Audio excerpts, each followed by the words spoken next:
Hello friends, आपका royal सिक्खू YouTube channel में आपका स्वागत है। आज मैं इस वीडियो में श्री हरि की सच्ची भक्त की एक सुंदर कहानी लेकर आई हूँ। किसी गांव में एक महिला रहती थी जिसका नाम पोपाबाई था। वह भगवान विष्णु की सच्ची भक्त थी। भाई की शादी हो चुकी थी लेकिन उसकी बहन की शादी नहीं हुई थी। बहन का नाम पोपाबाई था। पोपाबाई हमेशा व्रत और नियम किया करती थी। एक दिन उसके भाई भाभी ने उसे शादी के लिए कहा, तब उसने शादी के लिए मना कर दिया। उसने अपनी भाई भाभी से कहा, मेरे रहने के लिए गांव के बाहर एक झोपड़ी बनवा दो, मैं उसी में रहकर अपना जीवन व्यतीत कर लूँगी। गांव के सभी लोगों से कहा, हे गांव वालों, आप लोग अपने अपने गाय बछड़े को मेरी झोपड़ी के पास घास चरने के लिए छोड़ दिया करो। मैं सभी के गाय बछड़ों की देखभाल किया करूंगी।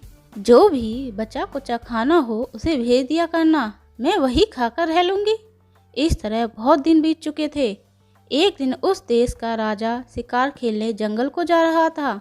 उसकी नज़र गांव के बाहर बनी पोपाबाई की झोपड़ी पर पड़ी। राजा झोपड़ी के पास जाकर आवाज़ लगाने लगा, यहाँ कौन रहता है? जब कोई भी उत्तर नहीं मिला तो झोंपड़े के दरवाजे को खटखटाने लगा। खटखटाने की आवाज़ सुनकर पोपाबाई ने अंदर से ही पूछा, बाहर कौन है? बार बार दरवाज़ा क्यों खटखटा रहे हो? क्या काम है? तब राजा ने उत्तर दिया, मैं इस देश का राजा हूँ, मैं तुम्हारे साथ विवाह करना चाहता हूँ। पोपाबाई ने कहा, अपने महल को लौट जाओ, मैं पराये पुरुष का मुँह नहीं देखती।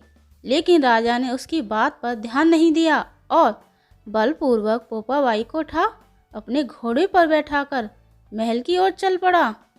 पोपाबाई ने राजा को श्राप दिया, हे राजा, तेरा राजपाट सब नष्ट हो जाएगा। महल में पहुंचकर राजा ने अपनी रानियों से सारी बात बताई। पूरी बात सुनकर रानियों ने राजा से अनुरोध किया कि पोपाबाई को सही सलामत उसकी झोपड़ी में छोड़ आएं। रानियों के कहे अनुसार राजा पोपाबाई की उसकी झोंपड़ी पर छोड़ने चल पड़ा।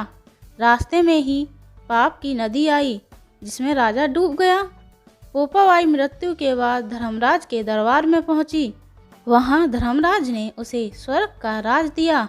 किसी गांव में एक सेठ सेठानी की मृत्यु हुई।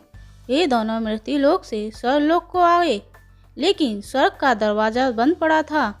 उन दोनों ने धर्मराज जी से स्वर्ग का द्वार खोलने के लिए विनती की। तब धर्मराज ने कहा, इस पर पोपाबाई का राज है।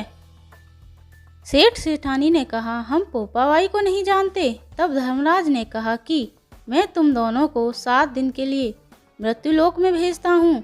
वहाँ जाकर 8 पोखर से राई भरकर 5 कपड़ा ऊपर रखकर कहानी सुनना और उद्यापन करना और इस प्रकार कहना, राज है पोपाबाई का, लेखा लेगी राई राई का, बोलो पोपाबाई की जय। ओम हरि वासुदेवाय नमः। ओम हरि वासुदेवाय नमः। आपको हमारी पौराणिक कथा कैसी लगी? कमेंट में जय पोपाबाई ज़रूर लिख के बताना। और ऐसे ही पौराणिक कथा सुनने के लिए मेरे चैनल को लाइक, शेयर एंड सब्सक्राइब करना। Thank you.